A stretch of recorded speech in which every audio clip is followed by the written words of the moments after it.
Hi, this is Jake Adams, CEO at Simplify EDU. And I'm Danielle Griggs, a tutor coordinator at Simplify EDU, and you're listening to Educators at Heart. This podcast is for parents and students interested in peering behind the curtain to get to know the authentic journey we're all on as students of life. Every week, we'll interview a different educator we know so that they can share the unique experiences that have shaped their perspective on the most important things students should know on their journey to higher education. Let's get started.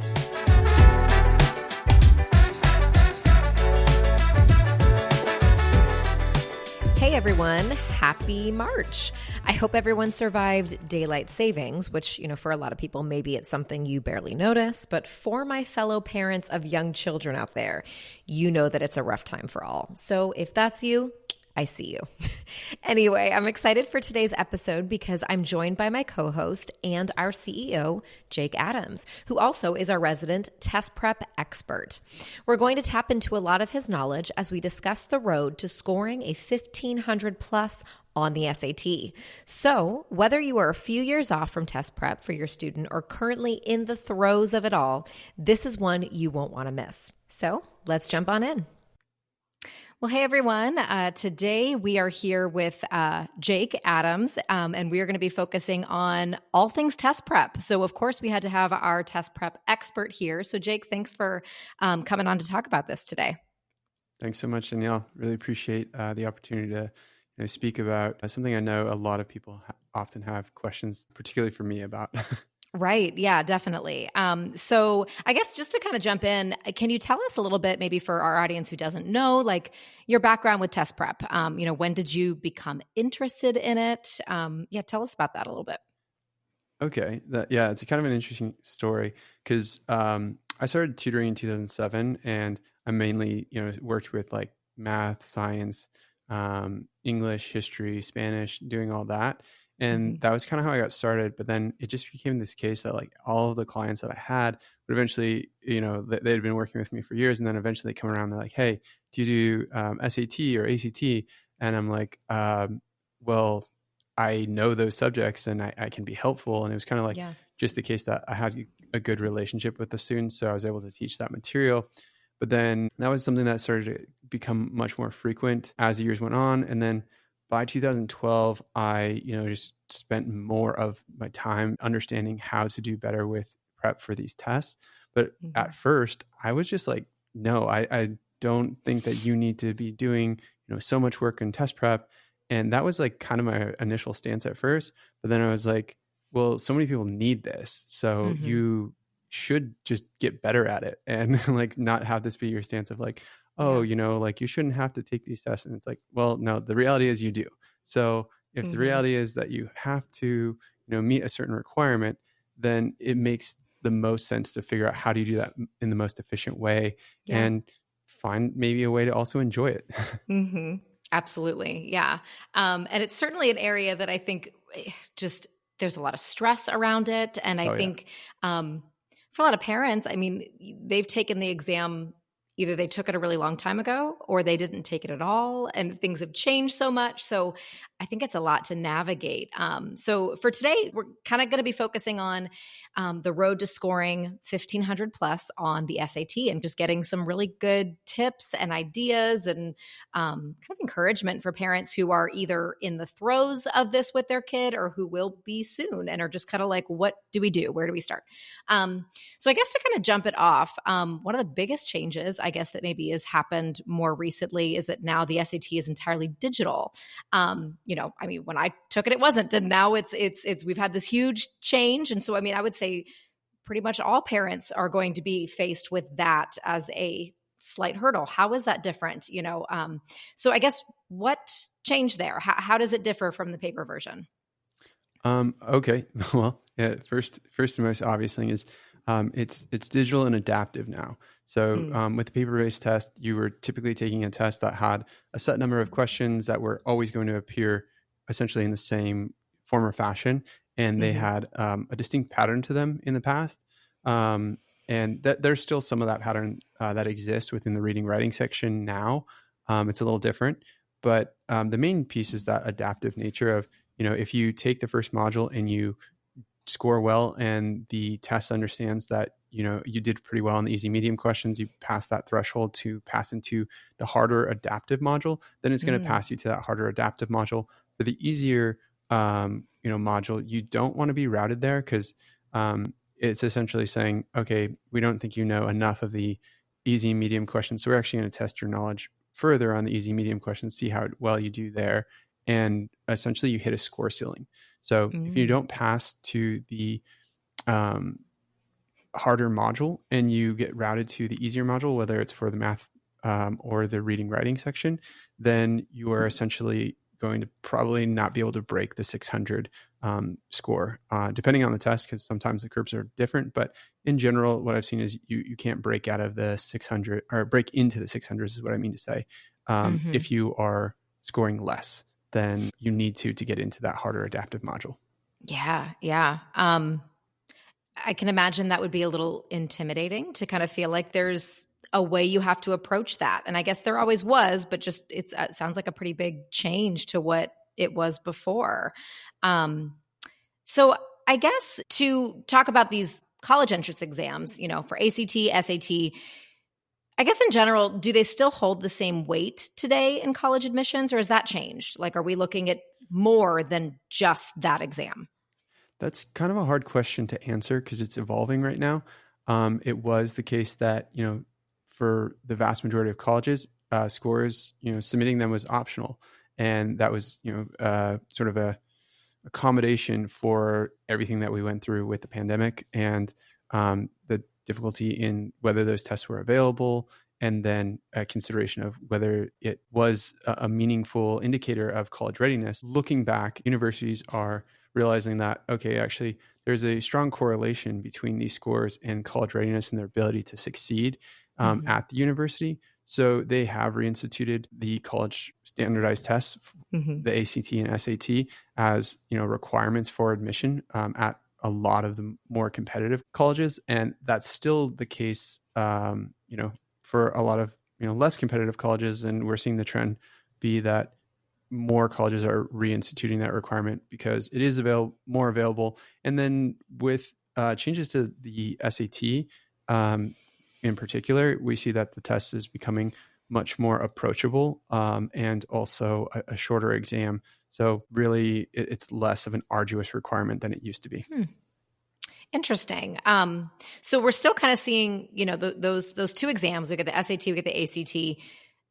What about for parents who are kind of like, which test does my kid take? Do they take both? Is there one, or does it depend on where they're going? Like, what are some tips for helping parents understand about maybe what's the best route for their student? So in general, the best practice for understanding what is the best test for your student is to do diagnostic testing for both exams. But if that's just not something that your student is willing to get on board with and say like, oh, why do I have to take two tests? One of them I'm not even gonna really pursue. If that's not the case, you can use some rules of thumb. And what I've found is that in general, the SATs requirements make it easier for students who have strong critical thinking skills, but maybe haven't taken as rigorous a course load, and they're not as used to like an AP or IB testing style where there's just like a really in-depth breadth of knowledge that you need to have mastered and you need to do it quickly. The SAT is more of like a test of the basics, but it's using more critical thinking skills and like multi-step problem solving. And they do give you more time per question. And in general, the modifications to the SAT that I've seen have made it much more easy to study for. For the ACT has its benefit of being a lot more straightforward, but it is more just a race against time. And do you have a large breadth of knowledge that you've really mastered and can quickly like just pull out to be able to answer these questions quickly? And that tends to favor students who are taking AP classes and have that sort of testing experience just built into their regular academic experience. And then in addition to that, the ACT has what are essentially three reading sections. There's the reading section, which is obviously reading, the writing section, which requires good reading skills as well, and then the science section, which is also a glorified reading section. There's reasoning and logic involved, but it's so much of it is just based on being a good reader. So if you're a really strong reader, being able to leverage the fact that 3 sections of the test, test for that ability, it's going to be something that will reward you. If you need to work on the math, then it might make it so that you don't have to work on quite so much. But the math does cover a larger breadth of material than the SAT. And what I find is that the concepts that are tested are a little bit inconsistent and a little bit harder to study for, because you just have to know so much more and have a good grasp on the basics of even more advanced concepts.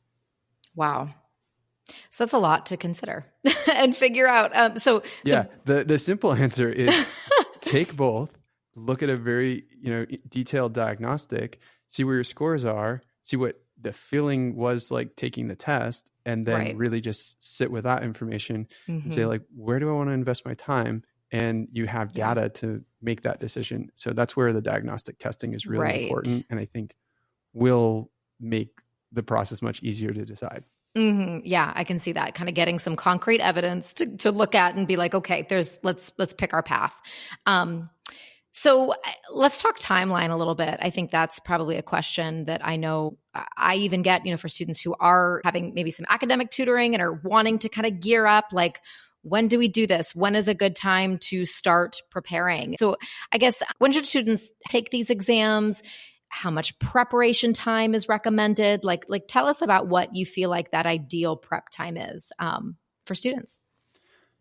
Yeah, I could go on this topic for a while, but I'll try and make it very concise here. So in terms of, when you want to start testing, it really comes down to proficiencies in math curriculum for either test, because if you haven't learned certain concepts from math, there's a good chance that, it wouldn't make that much sense for you to, engage with test prep or working with a test prep tutor until you've, had some exposure to those curriculums, because you're just going to be able to, go through that and have the classroom experience and have hours and hours and lots of practice just taking these classes as a student.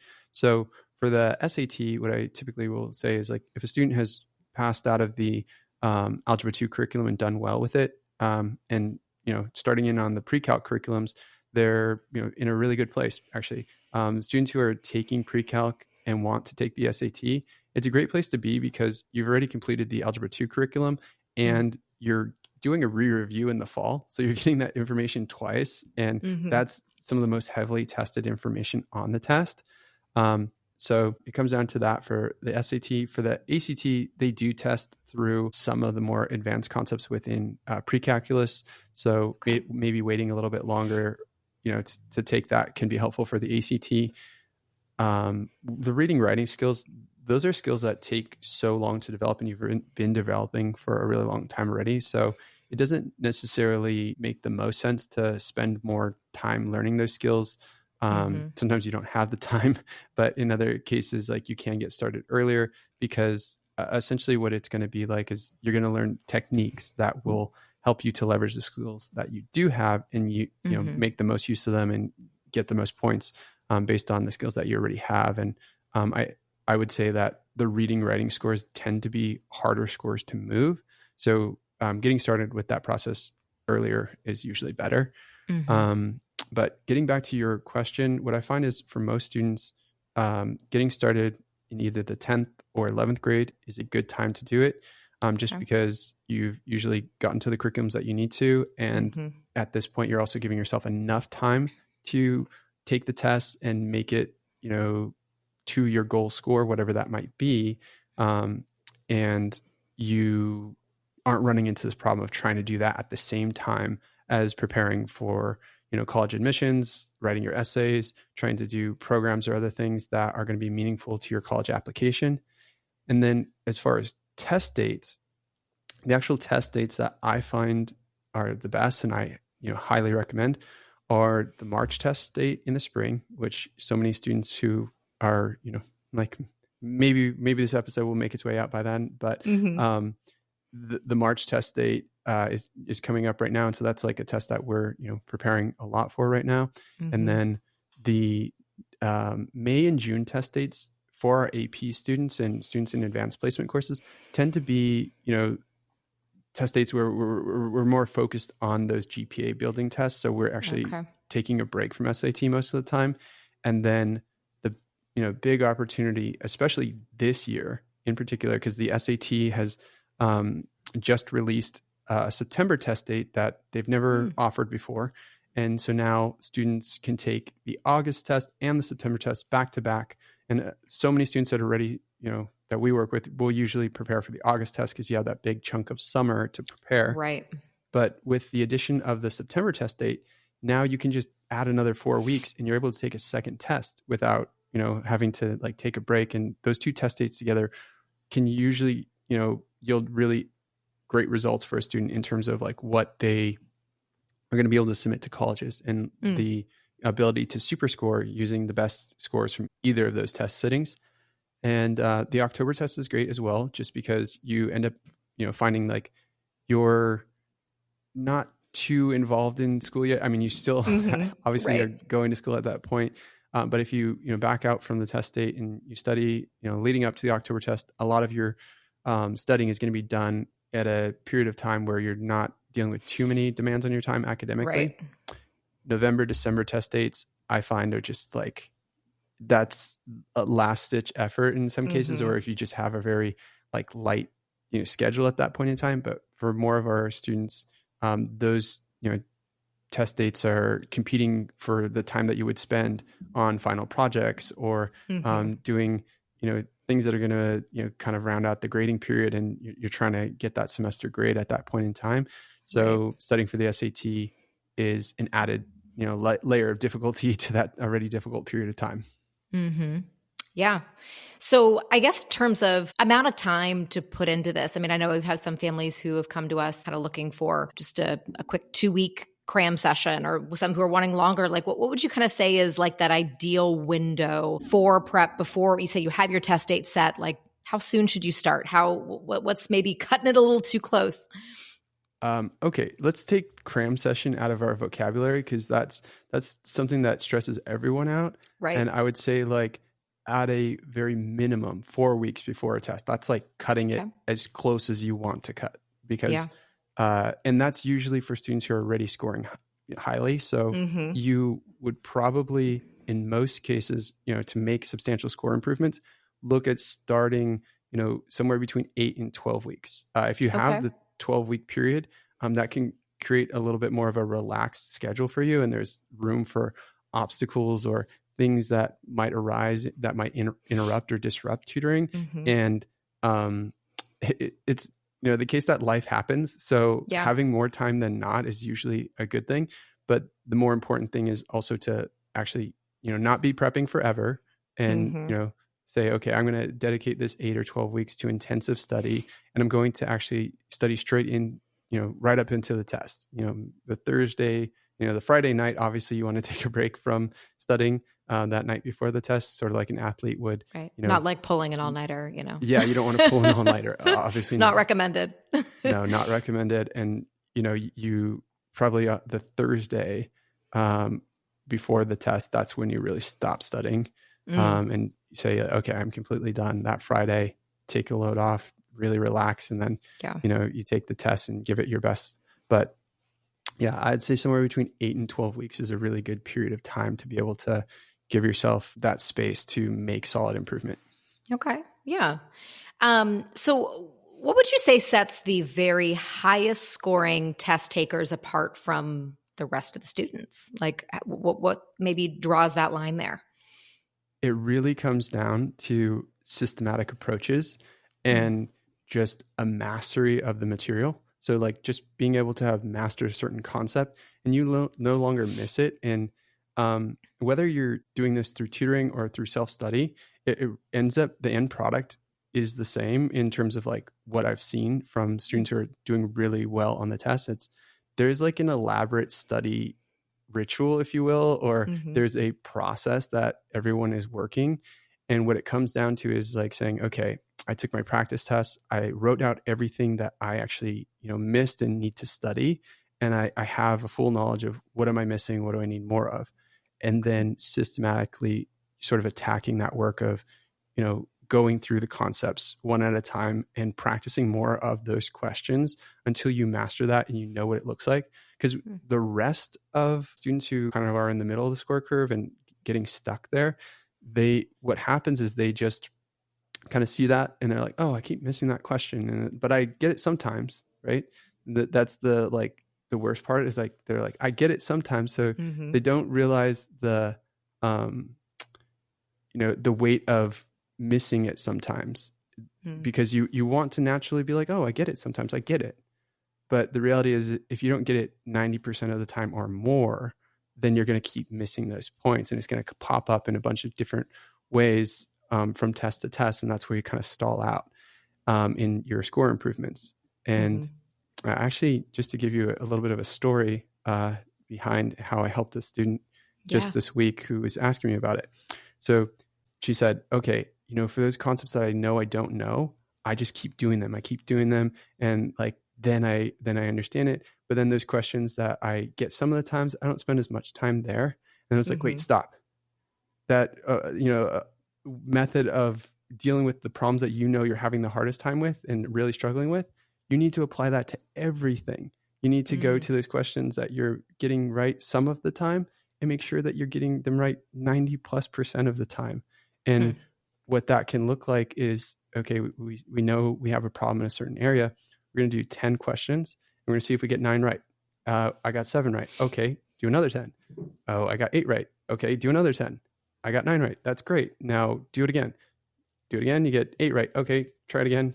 Got 9 right. Okay, you're consistently getting 9 right. So that's around the 90% mark. If you're getting all 10 right, that's great. But that's the point where you can say, okay, now I can move on to another topic or move on to something more difficult. But you can't do that before you go through that process. And that's what everyone wants to do. They're like, oh, I'm running out of time, so let me study all these other things. But in reality, they needed to stop and fix the problem further down the skill ladder. Yeah. That makes a lot of sense. Wow. So now that colleges, like you had mentioned earlier, colleges are reinstituting their testing requirements, right? So is there a way to kind of reframe how students think about the work they have to do to prepare for the tests that will serve them, kind of once they graduate high school? Yeah. I mean, I think one of the ways that we can think of this is like, it's supposed to be a college readiness test. And a lot of people want to make the test the enemy, and they're like, oh, they're trying to trick me, and they're trying to do this and trying to do that.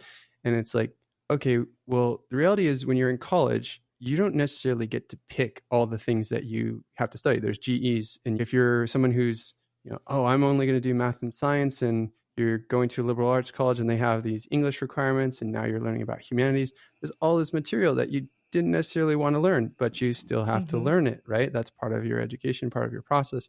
And in life, there's a lot of those processes that you need to, figure out, how do I deal with this external facing requirement that I need to meet in order to move to this other thing that I want? So that's kind of what the SAT can be for students. And if you treat it that way, then that is how it becomes more of a life skill, that you realize, okay, here's this problem. Let me understand, how do I, deal with this type of problem? How can I get better at, basically improvement, and you're refining your process of how do I do something better? And that's really, something that will serve you in college. If you can, there's certain people that hate writing papers, right? You write your first paper, it probably doesn't look or sound great. And then you get it all marked up in red pen. And then you realize, okay, I need to figure out how to write a better paper. And so you repeat the process, and you do that over and over and over. And hopefully, you actually never stop, and you just keep becoming a better writer, right? Yeah. For, test prep, what it is saying, okay, I understand I have a problem to solve, a set of problems, a set of skills that they want to test me on. How can I get better at developing these skills, figuring out how to, get the points that I'm trying to earn, but at the same time, like treating it as like a process and skill refinement. And that's something that will, if you do that, you can transfer that skill to other parts of your life. Yeah. I really like that, because I think it's really hard when you just see it as this one-time hurdle that doesn't really affect anything else. And it's just kind of this thing, this big scary thing that you have to do. But when you can kind of help your kid see the benefits that will come from it, the ways that you can utilize what you're doing, the skills that you're learning, I think that can help take some of the scariness out of it. Okay, I'm not just grinding for this one reason. There's a lot of benefits here. So I think that's really helpful to point those out. Well, thanks, Jake. This has been so helpful, really insightful. And I'm sure a lot of information that parents just didn't know, or maybe just have felt like maybe they had some outdated information. So I guess just to kind of wrap it up, we always ask our simplified lessons. We'll make it a little bit more test prep specific for you today. So if you had to simplify one or two of the most important lessons you've learned as a test prep tutor, what would those be? I would say it is, this is kind of like life lesson / test prep lesson in one here. And it's, you will still face the same problem until you understand how to solve it, right? In life, if you can't figure out a certain skill or a certain problem, if you don't stop to deal with that and learn ways of solving that problem, then it'll keep coming up and you'll keep running into that problem. And the same thing is true of test prep. If you haven't figured out what skill do I need to learn to, earn the points, then if I don't do that, then I'll keep losing the points, and it'll happen from test to test. And until you kind of take a bunch of those skills and you string them all together, you won't make it to your goal. Wow. I love that. That's really good advice. So thank you. Well, thanks so much, for sharing all of this. Everyone, I know that you've got some really great tips, to kind of put in your back pocket as you're either trying to navigate this or coming up to it soon. And I'm so glad that you were able to be here to kind of give us, that expert advice. So thanks so much. Thanks so much. And one last thing, I just wanted to point out that we do have, I know we titled this the Road to 1500 plus scores. We do have a resource on the website. It's called our 1500 plus score builder that everyone can download for free, and should be very helpful in outlining the skills and the path to learning those skills for students who are aiming for high scores. Perfect. And I will have that linked in the show notes, everyone, so you can easily access that. And oh my goodness, what a great resource. Thanks, Jake. All right. Thanks. Take care. Thanks so much for listening. If you enjoyed this episode, please leave us a review wherever you get your podcasts. And don't forget to subscribe to our show for future episodes. See you next time.